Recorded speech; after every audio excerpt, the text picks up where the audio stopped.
अभी तक हमने राष्ट्रीय आय के संदर्भ में उत्पादन के कारकों पर चर्चा की और अंतिम में हमने पूंजी को भी समझा। अब हम आगे बढ़ते हैं। देखिए बच्चों, राष्ट्रीय आय को परिभाषित करते हुए हमने दो आधार लिए थे। एक आधार लिया था जनसंख्या और दूसरा आधार लिया था क्षेत्रफल। जनसंख्या के आधार पर हमने ये देखा कि राष्ट्रीय सांख्यिकी आयोग यानी कि CSO, केंद्रीय सांख्यिकीय संगठन, या जिसको अब ऑफिस कहा जाता है, उसके द्वारा जनसंख्या को जब आधार बनाया जाता है तब GNP तथा NNP का कॉन्सेप्ट सामने आता है, और वहीं जब क्षेत्रफल को आधार बनाते हैं तब GDP तथा NDP का कॉन्सेप्ट सामने आता है। अब हम क्षेत्रफल को आधार मानते हुए GDP को परिभाषित करते हैं। GDP जिसे इंग्लिश में कहा जाता है ग्रॉस डोमेस्टिक प्रोडक्ट, व हिंदी में कहते हैं सकल घरेलू उत्पाद। मैं आपसे निवेदन करूंगा कि आप भले ही हिंदी माध्यम के छात्र हो, आप इकोनॉमिक्स में इंग्लिश टर्म्स को ज़रूर ध्यान रखें। GDP या ग्रॉस डोमेस्टिक प्रोडक्ट या सकल घरेलू उत्पाद को परिभाषित करने के लिए एक परिभाषा आपकी स्क्रीन पर है। आप ये ध्यान रखें, परिभाषाएं अलग अलग बन सकती हैं, अलग अलग शब्दों को लेकर परिभाषाएं सृजित की जा सकती हैं, किंतु उनका जो एसेंस है वो आपको समझना है। तो मैं आपसे निवेदन कर रहा हूँ कि इस परिभाषा के कुछ मूलभूत कॉन्सेप्ट हैं, उनकी तरफ आप अपना ध्यान लगाएं। जैसे ये परिभाषा है, किसी देश की आर्थिक भौगोलिक सीमा के अंतर्गत, किसी देश की मतलब जिस देश की हम बात कर रहे हैं उस देश की आर्थिक भौगोलिक सीमा के अंतर्गत, इसको अंडरलाइन करें, एक वित्तीय वर्ष में, जो कि सामान्यतः एक वर्ष होता है, इन अ फाइनेंशियल ईयर में उत्पादित, एक वित्तीय वर्ष में उत्पादित अंतिम वस्तुओं और सेवाओं, यहाँ पर अंतिम शब्द काफ़ी महत्वपूर्ण है, ध्यान रखिए, फाइनल गुड्स एंड सर्विसेज के, ध्यान रखिए, जो उत्पादन हुआ है वो किस प्रकार का है, अंतिम वस्तुओं और सेवाओं के मूल्य का योग, उस देश के संदर्भ में उस देश की GDP या फिर सकल घरेलू उत्पाद कहा जाता है। अब यहां पर ध्यान दीजिए, 4 वर्ड्स हैं जो कि काफ़ी महत्वपूर्ण है। नंबर 1 आर्थिक घरेलू सीमा, नंबर 2 एक वित्तीय वर्ष, नंबर 3 उत्पादित अंतिम वस्तुएं और सेवाएं, फाइनल गुड्स एंड सर्विसेज, और चौथा जो शब्द है यह टर्म है वो है एक वित्तीय वर्ष के अंतर्गत जो उत्पादन हुआ है आर्थिक घरेलू सीमा के अंतर्गत वो, और उसका एक मॉनेटरी वैल्यूएशन।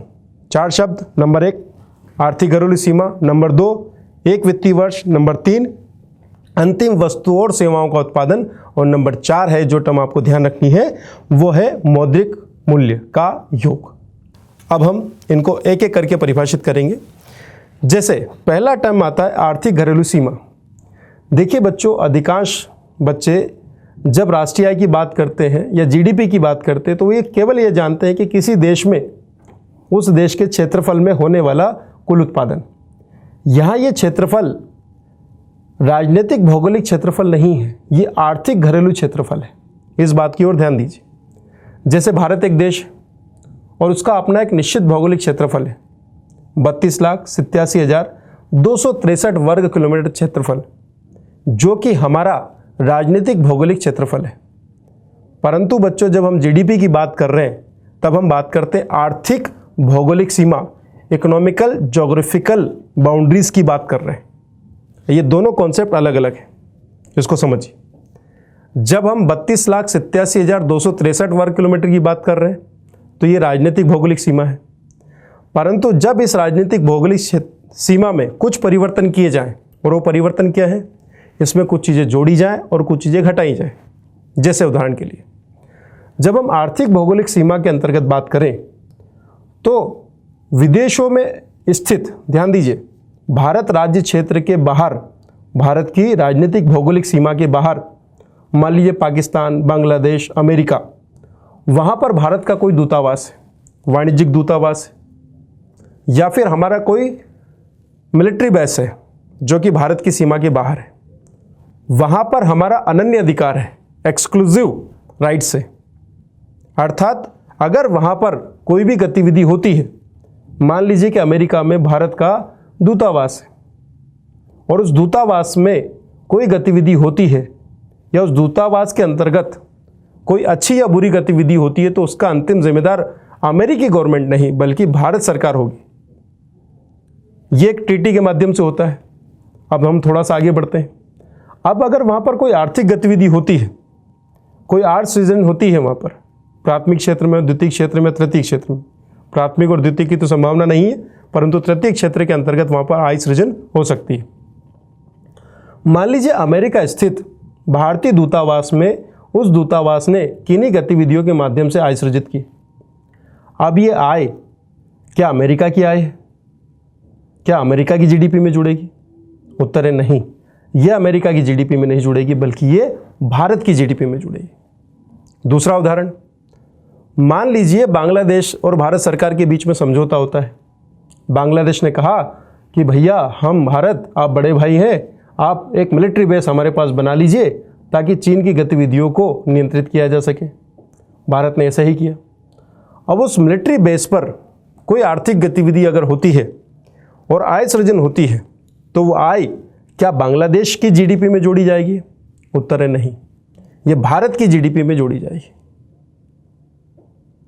ये बात आपको समझने योग्य है कि आर्थिक भौगोलिक सीमा के अंतर्गत विदेशों में स्थित या भारत की राज्य सीमा के बाहर स्थित वाणिज्यिक दूतावास हो, मिलिट्री बेस हो, या फिर ऐसा कोई अर्जित क्षेत्र जो कि चाहे लीज पर हो, वहाँ पर अगर कोई आर्थिक गतिविधि हो रही है तो भारत की आर्थिक भौगोलिक सीमा में जोड़ी जाएगी।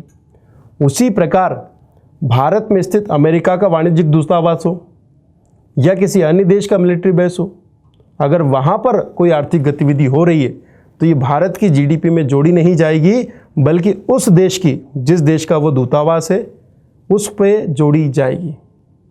अमेरिकी दूतावास जो कि नई दिल्ली में स्थित है, वहाँ पर अगर अमेरिकी दूतावास आपको किन्हीं सर्विसेज देने के बदले कोई धन अर्जित करता है तो वो धन अमेरिका की जीडीपी में जोड़ा जाएगा, ना कि भारत की जीडीपी में। बात क्लियर है एकदम? तो आर्थिक भौगोलिक सीमा के अंतर्गत कुछ चीज़ें जोड़ी जाती है। जैसे आर्थिक भौगोलिक सीमा के अंतर्गत भारत की जब हम निकालेंगे तो भारत की राजनीतिक भौगोलिक सीमा में विदेशों में स्थित वे क्षेत्र जिन पर भारत का अनन्य अधिकार हो, वाणिज्यिक दूतावास हो, मिलिट्री बेस हो, या अन्य कोई क्षेत्र जो कि लीज पर हमें प्राप्त हो। इसके अलावा भारतीय राज्य सीमा क्षेत्र से चला कोई जलयान, कोई वाहन, मान लीजिए कि कोई शिप यहाँ से माल भरकर चली। अब इस शिप ने अंतर्राष्ट्रीय भू क्षेत्र के अंतर्गत कोई आय सृजित की है, परंतु ये जो माल लोड हुआ है ये भारत के भू राज्य क्षेत्र से हुआ है, तो उस जहाज के अंतर्गत जो आर्थिक गतिविधि हुई और उससे जो आय सृजित हुई वो भारत की जीडीपी में जोड़ी जाएगी, भले ही वो जहाज अमेरिका का हो। यानी कि भारत की राज्य क्षेत्र या आर्थिक भौगोलिक सीमा में जो भी उत्पादन हो रहा है, चाहे वो भारतीयों द्वारा हो या अमेरिका द्वारा या विदेशों द्वारा, वो भारत के लिए जीडीपी में काउंटेबल होगा। क्या मैं आपको समझा पाया ये बात? और अगर आप समझ पाए तो ध्यान रखें, आर्थिक भौगोलिक सीमा एक ऐसा कॉन्सेप्ट है जो कि राजनीतिक भौगोलिक सीमा से अलग है। अब अच्छी बात क्या है बच्चों, कभी आपसे कोई भी ये नहीं पूछ रहा है कि आर्थिक भौगोलिक सीमा का पूरा फॉर्मूला डिराइव करें। केवल आप ये समझिए राजनीतिक भौगोलिक सीमा अलग है और आर्थिक भौगोलिक सीमा अलग। तो हमें जब जीडीपी की बात करनी है तो हमें आर्थिक भौगोलिक सीमा की बात करनी है। अब हमें बात करनी है अगली टर्म पर। अगला पद है एक वित्तीय वर्ष, एक फाइनेंशियल ईयर। अब इसमें क्या समझने की बात है? समझने की बात है, एक उदाहरण से समझाता हूँ। मान लीजिए मैंने किसी से पूछा, रामलाल ने या श्यामलाल ने पूछा, मुझे छोड़िए, रामलाल ने श्यामलाल से पूछा कि हे श्यामलाल तुम्हारी इनकम कितनी है? श्यामलाल ने बताया कि मेरी इनकम है 1 लाख रुपए। रामलाल काफ़ी प्रभावित हुआ और उसने कहा कि मेरी इनकम तो मात्र 50,000 रुपये है। अब प्रारंभिक दृष्टिकोण से श्यामलाल रामलाल से 2 गुना कमा रहा है, परंतु अगर रामलाल ये बताता कि मेरी जो ये आय है 50,000 रुपये प्रति माह है, और अगर श्यामलाल ये बताता कि मेरी आय 1 लाख रुपये प्रति वर्ष है, तब आप तुरंत समझ जाते कि ये आय का डिफरेंस रामलाल के पक्ष में है।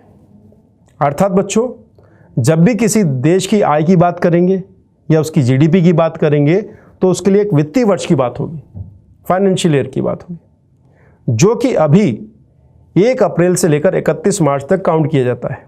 हालांकि वर्तमान भारत सरकार ये प्रयास कर रही है कि इसको 1 जनवरी से लेकर 31 दिसंबर के लिए काउंट किया जाए, परंतु ये भविष्य की बात है। अब हम बात कर रहे हैं जीडीपी के अंतर्गत उत्पादन की। अब देखिए बच्चों, उत्पादन का क्या तात्पर्य है? उत्पादन का मतलब है किसी आर्थिक गतिविधि का सकारात्मक परिणाम, आप सभी जानते हैं, बिल्कुल सही बात है। परंतु यहाँ पर हम बात कर रहे हैं अंतिम उत्पादन की, फाइनल प्रोडक्ट की। अब ये फाइनल प्रोडक्ट क्या होता है, इसको थोड़ा समझ लीजिए। मैं केवल ये बता रहा हूँ कि जब आप जीडीपी की बात कर रहे हो, राष्ट्रीय आय की बात कर रहे हो, तो तब आपको अंतिम उत्पादित वस्तु और सेवाओं की बात करनी है, फाइनल प्रोडक्ट की बात करनी है। एक उदाहरण समझ लीजिए, जैसे कि आप अपनी स्क्रीन पर देखिए। मान लीजिए एक व्यक्ति है जिसका नाम है रामलाल, ये कृषक है।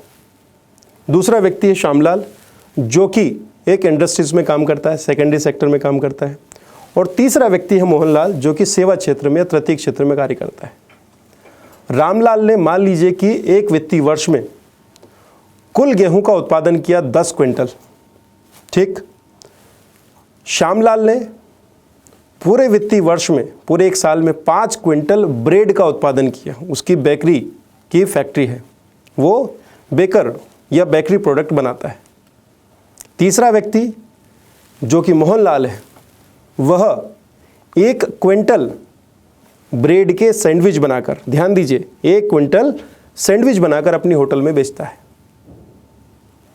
अब गौर करने वाली बात यह है कि हम इस उदाहरण में मात्र 3 ही गतिविधियों या 3 ही उदाहरणों के माध्यम से जीडीपी को समझने की बात कर रहे हैं। इसको ध्यान दीजिएगा आप। 10 क्विंटल गेहूं में 5 क्विंटल गेहूं रामलाल ने मंडी में बेचा तो उसने 10 क्विंटल ही है, परंतु 5 क्विंटल जो अनाज था, गेहूं था, वो उपभोग कर लिया गया गेहूं के रूप में। कोई व्यक्ति आया, उसने 5 क्विंटल गेहूं खरीदे और अपने घर की आवश्यकताओं के लिए उसको उपयोग कर लिया रोटी बनाने में। श्यामलाल गया और उसने 5 क्विंटल गेहूं का 5 क्विंटल ब्रेड बनाया। अब इस 5 क्विंटल ब्रेड जो उसने बनाई है, उस 5 क्विंटल ब्रेड में से 4 क्विंटल ब्रेड का उपभोग कर लिया गया 4 क्विंटल के रूप में ही, 4 क्विंटल ब्रेड के रूप में ही उसका उपभोग कर लिया गया। और 1 क्विंटल ब्रेड को खरीदा मोहनलाल ने और उस 1 क्विंटल ब्रेड से कुल उत्पादन सैंडविच का किया और इस 1 क्विंटल ब्रेड से बनी सैंडविच को उसने अपने होटल में सर्विसेज के रूप में दे दिया, खिला दिया ग्राहकों को। अगर आप प्राथमिक दृष्टिकोण से देखें, प्रथम दृष्टया देखें, तो 10 क्विंटल गेहूं का उत्पादन रामलाल ने, 5 क्विंटल ब्रेड का उत्पादन श्यामलाल ने और 1 क्विंटल सैंडविच का उत्पादन मोहनलाल ने किया है। यानी कि कुल टोटल उत्पादन कितना हुआ है? 10, 5, 15 प्लस 1 अर्थात 16 क्विंटल। परंतु जब हम अंतिम उत्पाद की बात करेंगे तो अंतिम उत्पाद का तात्पर्य है एक ऐसा उत्पाद जिसको उपभोग करने की स्थिति में उपभोग कर लिया जाए। जैसे कि रामलाल ने जो 10 क्विंटल गेहूं का उत्पादन किया, उसमें 5 क्विंटल गेहूं के रूप में उपभोग हुआ, वो अंतिम उत्पाद है 5 क्विंटल। अब ये 5 क्विंटल गेहूं तब्दील हुआ किसमें? 5 क्विंटल ब्रेड में। तो 5 क्विंटल गेहूं अंतिम उत्पाद हो गया। इधर 5 क्विंटल ब्रेड में 4 क्विंटल ब्रेड जो है वो अंतिम उत्पाद के रूप में खा लिया गया। तो फाइनल प्रोडक्ट ब्रेड के रूप में हो गया 4 क्विंटल। और 1 क्विंटल सैंडविच बना, इसका मतलब है कि 1 क्विंटल सैंडविच खाया गया। तो इस प्रकार बच्चों जो फाइनल प्रोडक्ट होगा वो 16 क्विंटल नहीं होगा, बल्कि कितना होगा? 5 क्विंटल गेहूं, 4 क्विंटल ब्रेड और 1 क्विंटल सैंडविच।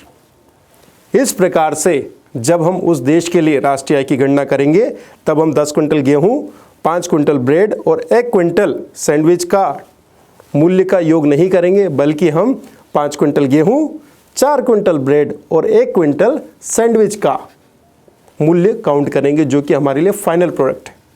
यहाँ पर कॉन्सेप्ट आता है मध्यवर्ती वस्तु और अंतिम वस्तु के रूप में। तो यहाँ पर अंतिम वस्तु क्या है? अंतिम वस्तु है 5 क्विंटल गेहूं, 4 क्विंटल ब्रेड और 1 क्विंटल सैंडविच। और मध्यवर्ती वस्तु क्या है? सैंडविच बनाने के लिए जो 1 क्विंटल ब्रेड आया, वो 1 क्विंटल ब्रेड मध्यवर्ती वस्तु है होटल सर्विसेज के लिए। बेकरी के लिए जो 5 क्विंटल गेहूं आया, जो कि 5 क्विंटल ब्रेड में बदला, वो 5 क्विंटल गेहूं मध्यवर्ती वस्तु है। तो राष्ट्रीय आय की गणना करते समय हम मध्यवर्ती वस्तु को हटा देते हैं और केवल अंतिम वस्तुओं के उत्पादन को ही जोड़ते हैं। इसी प्रकार सर्विसेज के रूप में भी इसी प्रकार के प्रक्रम को हम यूज़ करते हैं। अब हम बात करते हैं अगली टर्म की, वो है मौद्रिक मूल्य का योग। अब बच्चों आप थोड़ा सा गौर कीजिए, मुद्रा का जो कॉन्सेप्ट है थोड़ा सा बड़ा है, मुद्रा और बैंकिंग वाले टॉपिक हम इसको पढ़ेंगे। अभी मैं आपको समझाने के लिए कुछ चीज़ें बता देता हूँ। वस्तुतः मुद्रा या money it is a medium, केवल एक माध्यम है जो कि एक्सचेंज को पूरा करता है। थोड़ा इस तरह समझिए। आप ये सोचिए कि जब पैसे या मुद्रा का आविष्कार नहीं हुआ था तब क्या आर्थिक गतिविधियाँ नहीं होती थी? उत्तर यहाँ होती थी। उस समय आर्थिक गतिविधियों में जब विनिमय किया जाता था तब वहाँ पर वस्तु विनिमय प्रणाली का प्रयोग किया जाता था। एक व्यक्ति के पास कोई वस्तु है, दूसरे व्यक्ति के पास कोई अन्य वस्तु है, वहाँ पर एक कोइंसिडेंट उत्पन्न होता था, एक संयोग, जिसे हिंदी में कहते हैं मांग का दोहरा संयोग और इंग्लिश में कहते हैं डबल कोइंसिडेंट ऑफ डिमांड। जब ये उत्पन्न होता था तो दोनों व्यक्ति इस बात पर सहमत होते हैं कि ए बी को एक सामान देगा और बी ए को एक सामान देगा। फिर वो किस मात्रा में देंगे, किस क्वालिटी में देंगे, इन सारी चीज़ों पर चर्चा होती थी। ये काफ़ी कॉम्प्लिकेटेड काम था। इसको सरल बनाने के लिए साप्ताहिक हाट बाजार और मेलों की व्यवस्था आई, परंतु फिर भी कॉम्प्लिकेशंस थे क्योंकि वस्तु विनिमय प्रणाली थी, बार्टरिंग सिस्टम था। इस बार्टरिंग सिस्टम या वस्तु विनिमय प्रणाली को बेहतर करने के लिए बहुमूल्य धातुओं का प्रयोग किया जाने लगा और ये बहुमूल्य धातुएं ही बाद में सिक्के बनी या मुद्राएं कही गई। राज्य ने इन पर नियंत्रण स्थापित किया और फिर सिक्के ढालने या मुद्रा ढालने का जो एकाधिकार है वो राज्य के पास में आ गया और राज्य की प्रभु सत्ता के साथ जुड़ गया। फिर कालांतर में टोकन मनी या फिर कहें कि सांकेतिक मुद्रा जारी होनी शुरू हुई। 10वीं शताब्दी के लगभग चीन में ये काम हुआ। मंगोल शासक कुबले खान ने ये काम किया। उसके बाद इधर भारत में मोहम्मद बिन तुगलक ने भी ये टोकन मनी सिस्टम शुरू किया, परंतु बहुत ज़्यादा सफल नहीं रहा, असफल रहा मोहम्मद बिन तुगलक। आधुनिक काल में टोकन सिस्टम या टोकन मुद्रा प्रचलित हुई और नोट, कागजी नोट्स अस्तित्व में आए। ये भी टोकन मनी है, सांकेतिक मुद्रा है और आज हम उसी का प्रयोग कर रहे हैं। इसका अगला स्तर प्लास्टिक मनी आया और उसका अगला स्तर वर्चुअल करेंसी के रूप में आया, जिसका एक सटीक उदाहरण है बिटकॉइंस। इस पर हम डिटेल में चर्चा करेंगे। अभी मैं केवल ये बात कर रहा हूँ कि मुद्रा तो केवल एक माध्यम है। जैसे मान लीजिए कि ये पेन मेरे हाथ में है। ये पेन मान लीजिए कि 50 रुपये का है, बाजार में इसका मूल्य 50 रुपये है। भारत में अगर इसका उत्पादन हुआ है भारत की आर्थिक भौगोलिक सीमा के अंतर्गत, तब भारत की जीडीपी में 50 रुपये का वैल्यू एडिशन हुआ इस पेन के उत्पादन के माध्यम से। पर ये तो इसका मॉनेटरी वैल्यूएशन है, उत्पादन तो पेन का हुआ है। अर्थात जब हम आय की बात करते हैं तब हमें प्राथमिक क्षेत्र, द्वितीय क्षेत्र और तृतीय क्षेत्र के होने वाले कुल उत्पादन जो कि एक वित्तीय वर्ष में हुआ है उसको जोड़ना है। मान लो कि किसी व्यक्ति ने पूछा कि सर आनंद सर, आप भारत की जीडीपी क्या है इसको बता दीजिए। मैंने बताना शुरू किया, इतने किलो चावल, इतने किलो गेहूँ, इतने क्विंटल ये फलाना ढिकाना। द्वितीय क्षेत्र में पहुँचा, तृतीय क्षेत्र में पहुँचा, तब तक अगला साल आ गया। वस्तुतः राष्ट्रीय आय की गणना का जो उद्देश्य होता है ताकि हम अपनी राष्ट्रीय आय के बारे में पिछले वर्षों और आने वाले वर्षों के बीच में एक तुलनात्मक अध्ययन प्रस्तुत कर सके, वो पूरा ही नहीं हो पाएगा। ना ही वैश्विक अर्थव्यवस्थाओं के बीच में आय की तुलना हो पाएगी। इसके लिए मॉनेटरी वैल्यूएशन किया जाता है। ये मॉनेटरी वैल्यूएशन उस देश की करेंसी में हो सकता है, जैसे कि भारत की जीडीपी इतने रुपए है, डैश डैश डैश रुपए है, या फिर कोई ऐसी करेंसी में किया जा सकता है जिसके आधार पर पूरी विश्व की अर्थव्यवस्थाओं की तुलना की जा सके, जिसको हम कह सकते हैं डॉलर में तुलना। मान लीजिए कि भारत की जीडीपी इतने डॉलर, पाकिस्तान की जीडीपी इतने डॉलर्स की, अमेरिका की जीडीपी इतनी डॉलर्स की। अगर आप ये काउंट करेंगे तो हमें पता लग जाएगा कि भारत की जीडीपी या भारत की राष्ट्रीय आय वैश्विक अर्थव्यवस्थाओं में किस स्थान पर है। तो मॉनेटरी वैल्यूएशन जरूरी है बच्चों। ध्यान रखना, यहाँ पर परचेसिंग पावर पैरिटी का कॉन्सेप्ट आता है, जो कि एक टॉपिक समृद्धि तथा विकास वाले टॉपिक में मैं आपको बताऊंगा, एलोबरेट करूंगा। अभी मैं यहाँ पर उस पर चर्चा नहीं कर रहा हूँ। तो इस प्रकार इस डेफिनेशन को एक बार फिर से देखें। परिभाषा है किसी देश की आर्थिक घरेलू सीमा के अंतर्गत एक वित्तीय वर्ष में उत्पादित अंतिम वस्तु और सेवाओं के मौद्रिक मूल्य का योग उस देश के लिए सकल घरेलू उत्पाद कहा जाएगा। तो बच्चों, इस प्रकार सकल घरेलू उत्पाद का कॉन्सेप्ट आपके सामने मैंने क्लियर किया है। ये जो 4 पद जिसको मैंने इतने डिटेल में आपको समझाया, इसको आप ज़रूर ध्यान रखें, क्योंकि इससे हम आगे की ओर बढ़ेंगे।